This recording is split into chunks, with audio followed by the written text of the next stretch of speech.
Hello traders, welcome to CPR trading YouTube channel. I hope सब अच्छे हो गए। आज के वीडियो में हम लोग जानने वाले हैं कि कैसे सीपीआर को यूज़ करके हम लोग मार्केट साइडवे हो, मार्केट वोलेटाइल हो, मार्केट एक जोन में फंसा हुआ हो, या तो मार्केट अप ट्रेंड हो या डाउन ट्रेंड हो, हम लोग लाइव मार्केट में प्रॉफिट कर सकते हैं। और आपके सामने एक चार्ट यहाँ पे मूव कर रहा है, आप देख रहे हो। ये लाइव मार्केट अभी चल रहा है, टाइम हो रहा कहीं ना कहीं 11:40 होने वाला है। 11:40 यहाँ पे टाइम हो चुका है।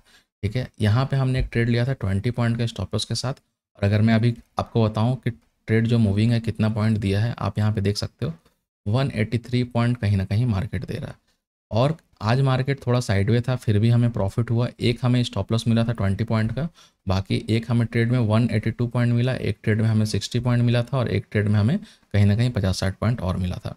तो सब कुछ मैं आपको समझाते चलूँगा कि हम लोग कैसे सीपीआर को अच्छे से यूज़ करके मार्केट में पैसा बना सकते हैं। और मैं आपको दिखाऊंगा कि ये चीज़, आप जो मैं सेटअप बताऊंगा, ये चीज़ आप निफ्टी में यूज़ कर सकते हो, बैंक निफ्टी में यूज़ कर सकते हो, साथ ही साथ आप स्टॉक में, फॉरेक्स में, क्रिप्टो में, हर जगह यूज़ कर सकते हो। मैं आपको चार्ट पे एनालिसिस करके भी दिखा दूंगा। आप वीडियो में लास्ट तक बने रहें, मैं सब कुछ दिखाने वाला हूँ। सीपीआर को कैसे यूज़ करेंगे, सीपीआर को कोई इंडिकेटर के साथ कंबाइन करके कैसे यूज़ कर सकते हैं। चलिए, सबसे पहले मैं बैंक निफ्टी के ऊपर बात करता हूँ। तो यहाँ पे आपके सामने बैंक निफ्टी का चार्ट दिख रहा है। अगर आप यहाँ पे देखोगे कि आज के दिन मार्केट क्या किया था, तो हमारे पास 3 लेवल होते हैं। ऊपर का प्रीवियस टू हाई R1, नीचे का प्रीवियस टू लेस 1, और यहाँ पे हमारा सीपीआर होता है। 3 लेवल आपके सामने है। अगर आप ध्यान से देखोगे तो क्या हुआ था मार्केट में, मार्केट हमारे जो ये लेवल था, मिड वाला लेवल था, मिड सीपीआर जो लेवल था, जिसको हम लोग पाइवट भी बोलते हैं, वहाँ पे आके कहीं ना कहीं डब्ल्यू टाइप पैटर्न बना रहा था। तो डब्ल्यू पैटर्न का निकलाइन कहाँ पे था, यहाँ पे। मतलब निकलाइन ब्रेक होगा, सीपीआर पे टेस्ट करेगा और मार्केट उड़ेगा यहाँ से। ठीक है, सेम कंडीशन आप यहाँ पे देखो, जो आप यहाँ फायर्स के चार्ट पे देख रहे हो। यहाँ पे हमने क्या किया था, एक ट्रेड बनाया था, इसमें हम लोगों ने यूज़ किया था RSI diversion plus CPR plus हम लोग यहाँ पे देखते हैं ADX हमें क्या बताता है मार्केट का, अगर ये 20 से नीचे रहेगा मतलब मार्केट साइडवे है। और अगर ग्रीन जो ADX रहता है वो अगर डायरेक्शन उसका ऊपर की तरफ है, मतलब क्या होने वाला है, वहाँ से हम लोग का कॉल का ट्रेड मिलने वाला है, हम लोग कॉल में प्रॉफिट कर सकते हैं। साथ ही साथ CPR हमें बताता है कि CPR का जब तक ब्रेकडाउन नहीं होगा तब तक आप बड़ा सा पुट का ट्रेड नहीं ले सकते हो। यहाँ पे हमने भी गलती किया था, तो हमारा 20 पॉइंट का स्टॉप लॉस गया था।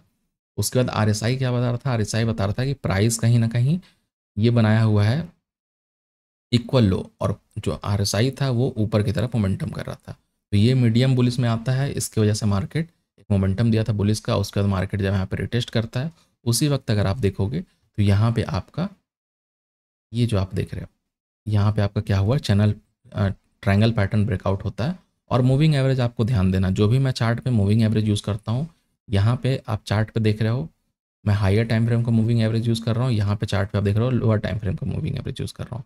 इसके पीछे का रीज़न क्या होता है, ये क्यों हम लोग यूज़ करते हैं, आपको मैं वन बाय वन समझाते चलता हूँ। और ये अगर आप वीडियो देख लिए, कंप्लीट देख लिए, तो आप बहुत अच्छा स्कैल्पर बन सकते हो, बहुत अच्छा इंट्राडे ट्रेडर, डे ट्रेडर बन सकते हो। क्यों मैं बोल रहा हूँ, क्योंकि यहाँ पे आपको एकदम बेसिक से लेकर प्रो लेवल तक सब कुछ मैं सिखाने का एक वीडियो में कोशिश करूँगा। जैसे आप देखोगे यहाँ पे, तो पहले ये जो येलो आपको दिख रहा है ये है नीचे की तरफ, उसके ऊपर है ब्लैक, उसके ऊपर है ब्लू। अगर मार्केट को ऊपर जाना होता है कभी भी, तो येलो को हमेशा ऊपर होना पड़ेगा, उसके नीचे होना पड़ेगा ब्लैक को, उसके नीचे होना पड़ेगा ब्लू को। ठीक है, ये हमेशा आप रूल याद कर लेना अगर आप मूविंग एवरेज यूज़ कर रहे हो। और यहाँ पे जो मूविंग एवरेज यूज़ हुआ है वो हुआ है 8, 13, 21। और इस चार्ट पे जो यूज़ हुआ है वो हुआ है 20, 50 एंड 200। मैं सबका यूज़ बताऊँगा, आप उसके लिए परेशान ना हो। और यहाँ पे यूज़ हुआ है EMA, और यहाँ पे यूज़ हुआ सिंपल मूविंग एवरेज। अब आपके दिमाग में क्वेश्चन ये आता होगा कि दोनों अलग अलग मूविंग एवरेज यूज़ करने का मतलब क्या होता है। चलिए अब मैं समझाता हूँ वन बाय वन। जितना बड़ा मूविंग एवरेज होगा, जैसे आप लोगों को पता होगा कि जितना मार्केट में बड़ा मूविंग एवरेज होगा, ठीक है, जैसे कि अगर आप 20 मूविंग एवरेज यूज़ कर रहे हो, 50 मूविंग एवरेज यूज़ कर रहे हो, या फिर 200 मूविंग एवरेज यूज़ कर रहे हो, ये सब आपको बता रहा है 20 पीरियड का। या फिर आप समझो, सिंपल लैंग्वेज में समझना चाहोगे तो प्रीवियस 20 कैंडल का एवरेज बताएगा, एक प्रीवियस 50 कैंडल का एवरेज बताएगा, एक प्रीवियस 200 कैंडल का एवरेज बताएगा। अब क्या होता है, टाइम फ्रेम इंपॉर्टेंट आ जाता है कि आप कौन सा टाइम फ्रेम पे देख रहे हो। जैसे कि अगर मैं यहाँ पे 5 मिनट पे देख रहा हूँ तो मुझे कुछ अलग दिखेगा, 15 मिनट पे देखूंगा कुछ अलग दिखेगा, और 1 आवर पे देखूंगा तो कुछ अलग दिखेगा। हर जगह पे मूविंग एवरेज अप डाउन होते रहेगा, क्योंकि हर जगह के एवरेज अलग निकलेगा। ठीक है, ये आप समझ गए, कंडीशन समझ गए। अब अगर आप ध्यान दोगे एक चीज़ पे, आज के चार्ट पे, तो यहाँ पे क्या हुआ था, पहले 20 जो था वो नीचे की तरफ आ रहा था। इसका मतलब क्या था, मैं ग्रुप पे लिखा भी था कि अगर 20 इसके नीचे आ जाएगा तो हम लोग सेल ऑन राइज कर सकते हैं, बट कब कंडीशन रहेगा, जब मार्केट डे लो ब्रेक करेगा। क्यों मार्केट डे लो ब्रेक करना चाहिए? क्योंकि जब भी मार्केट ब्रेक करेगा तो मार्केट हमेशा ऐसा मूव करता है और इसके लिए हमेशा लो ब्रेक होता चलता है। ठीक है, तो लो ब्रेक होता, 20 नीचे की तरफ आता, तब मार्केट ऊपर जाता, तो यहाँ पे सेलिंग आ सकता था 20 से और मार्केट फॉल कर सकता था। बट ऐसा हुआ नहीं और मार्केट क्या किया, सीपीआर से सपोर्ट लिया। हमने भी यहाँ के कॉल का ट्रेड बनाया और मार्केट यहाँ से ऊपर गया। बट यहाँ पे जो लेवल आप देख रहे हो प्रीवियस डे हाई, इसके ऊपर मार्केट एक मोमेंटम किया जहाँ पे बड़ा ट्रेड मिला। सेम अगर मैं आपको दिखाऊं तो हमने यहाँ पे ग्रुप में अपडेट किया था। कहाँ पे मैं अपडेट किया था, यहाँ पे आप देखो, आपके सामने अपडेट दिखेगा यहाँ पे। If today candle break previous day high in Bank Nifty, previous day high अगर बैंक निफ्टी में ब्रेक करता है कैंडल, वी मी सी, कहाँ तक देख सकते हैं, 53,100 तक मार्केट को देख सकते हैं। मतलब यहाँ तक हम लोग कहीं ना कहीं मार्केट को देख सकते हैं। और हम लोग कब देख सकते हैं, आज या फिर कल। अब मैं आपको बताऊं कि ये मैं कितने बजे अपडेट दिया था, 11:05 में। और 11:05 में अगर आप कैंडल को देखोगे तो कहाँ पे था, तो 11:05 में कैंडल वहाँ से रिवर्स लेकर नीचे आया था। और ये जब ऊपर जाएगा तो किस कंडीशन में ऊपर जा सकता है? अगर आप सीपीआर को यूज़ करना जानते हो तो आपको मे भी पता होगा, आप कमेंट सेक्शन में बता सकते हो। जो मैं क्वेश्चन पूछ रहा हूँ कि यहाँ पे ये रुका क्यों है और ये जा क्यों नहीं रहा। ये दो कंडीशन में ऊपर जाएगा।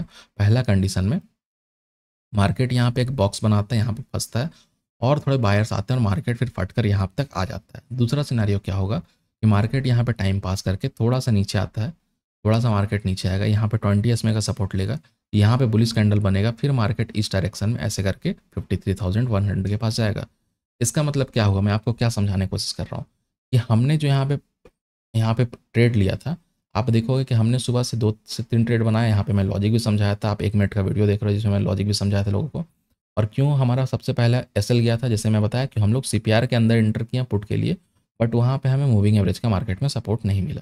ठीक है, उसके बाद अगर आप देखोगे 20 पॉइंट का स्टॉप लॉस के बाद जो हमने सेकेंड ट्रेड लिया उसमें हमें अच्छा खासा 80 पॉइंट का प्रॉफिट हुआ था। उसके बाद जो हमने यहाँ पे ट्रेड लिया वो आपके सामने है, सेंचुरी, और उसके बाद यहाँ पे आपको दिख रहा है चार्ट 182 पॉइंट का। कैसे ये पॉसिबल हो रहा, क्योंकि सीपीआर पे हमारा कमांड है। तो अगर आप भी सीपीआर पे कमांड कर लोगे तो अच्छा खासा प्रॉफिट यहाँ पे मार्केट में बना पाओगे। तो अगर आपको ज्वाइन करना होगा ज्वाइन कर सकते हो, लिंक आपको डिस्क्रिप्शन में मिलेगा।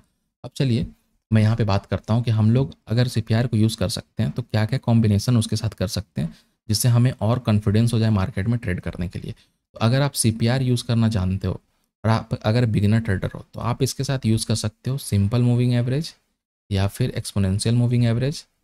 साथ में आप यूज़ कर सकते हो आरएसआई, साथ में आप यूज़ कर सकते हो, हाँ, आरएसआई के बाद आप यूज़ कर सकते हो यहाँ पे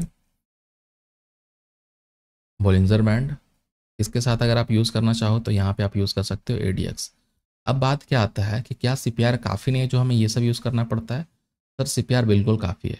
अगर मैं कुछ यूज़ ना करूँ, बस सीपीआर यूज़ करूँ, तो हमारा चार्ट कैसा दिखेगा और क्या हम लोग ट्रेड कर पाएंगे कि नहीं, वो मैं आपको दिखाता हूँ। अगर मान लीजिए यहाँ का चार्ट पे मैं सब कुछ हटा देता हूँ, मूविंग एवरेज में यहाँ पे हटा दिया, ठीक है, यहाँ पे मूविंग एवरेज हटा दिया, बस अपने चार्ट पे सीपीआर को रखा हूँ। अब आप बस देखते जाना और समझते जाना। ये सीपीआर क्या है, सीपीआर ये क्या बना हुआ वाइड, वाइड सीपीआर का मतलब क्या होता है कि जब भी मार्केट में वाइड सीपीआर बनेगा इसका मतलब ये स्ट्रॉन्ग सपोर्ट का काम करेगा, अगर मार्केट इसके नीचे है तो स्ट्रॉन्ग रेसिस्टेंस का काम करेगा। और तीनों सीपीआर में सबसे स्ट्रॉन्ग कौन सा होता है, ये बीच वाला जिसको हम लोग पाइवट बोलते हैं और या फिर मिडिल सीपीआर बोलते हैं। तो अगर आप देखोगे कि वहीं पे मार्केट एक रुका हुआ मतलब कुछ ऐसा पैटर्न बना जहाँ पे रुका हुआ है और वहाँ पे क्या बन रहा है, मैं हमेशा बोलता हूँ 3 से 4 कैंडल स्टिक पे फोकस करो। और ये कहाँ पे फोकस करना है आपको, कहाँ पे खोजना है, डे लो डे हाई प्रीवियस डे लो प्रीवियस डे हाई, या फिर मार्केट सीपीआर के पास सपोर्ट ले रहा हो। ये सब ट्रेड में अगर मार्केट गिर रहा हो तो आपको यहाँ पे देखना है, अगर मार्केट उठ रहा हो तो आपको यहाँ पे देखना है, ये सब कैंडल खोजना है। ठीक है, अगर आप यहाँ पे देखोगे तो हमारा ये क्या बना हुआ है, इनसाइड कैंडल, मतलब यहाँ पे आपका एंट्री होता है, यहाँ पे आपका स्टॉप लॉस होता है। डे हाई भी अगर टारगेट रखते, प्रीवियस डे हाई भी टारगेट रखते तो 1:6 1:7 का ट्रेड आपको यहाँ पे देखने को मिल सकता था। अब अगर हम लोग यहाँ पे इसको कंबाइन करते हैं आरएसआई के साथ, ठीक है, आप जो नीचे का देख रहे हो वो है आरएसआई, ठीक है, ये हमारा जो है ये आरएसआई है। और यहीं पे हम लोग प्लान किए थे कि हम लोग यहाँ पे कॉल बाई कर सकते हैं। कैसे किए थे, आप यहाँ पे देखोगे जो लो बना है और ये जो लो बना है दोनों लो कहीं ना कहीं एक जैसा है, एक प्लेस पे, तो इसको हम लोग इक्वल लो भी बोल सकते हैं। तो जब मार्केट में आप देख रहे हो यहाँ पे इक्वल लो बना हुआ है, इसका मतलब क्या होता है कि जब मार्केट नीचे आ रहा था तो यहाँ पे बायस थे जो मार्केट को अपने से नीचे नहीं जाने दिए, इस सपोर्ट से नीचे मार्केट को नहीं जाने दिए। और वहीं पे जब आप RSI देखोगे तो ये RSI क्या हो रहा है, ये नीचे नहीं जा रहा है, इसका डायरेक्शन ऊपर की तरफ है। और ये अगर आप देखोगे तो ये किस में आता है, ये आता है बुलिस में। और बुलिस में कौन से नंबर पे आता है, ये सेकंड नंबर पे बुलिस में आता है, जो आप यहाँ पे देख रहे हो। मैं आपको चार्ट में समझाता हूँ। यहाँ पे मीडियम है, मीडियम आप यहाँ पे देखोगे इक्वल लो बना हुआ और साथ में साथ लोअर हाई बना हुआ। तो यहाँ पे अगर आप मार्केट टच करेगा तो क्या करेगा, ये बुलिश ट्रेड देगा और मार्केट ऊपर की तरफ जा सकता है। सेम हम लोग ट्रेड लिए थे। आई थिंक सिंपल कॉन्सेप्ट में समझाने की कोशिश किया हूँ और आपको ये वीडियो में समझ में आया होगा। अगर वीडियो अच्छा लगा प्लीज़ वीडियो लाइक करें, चैनल सब्सक्राइब करें। चलिए मिलते हैं नेक्स्ट वीडियो में। Thank you.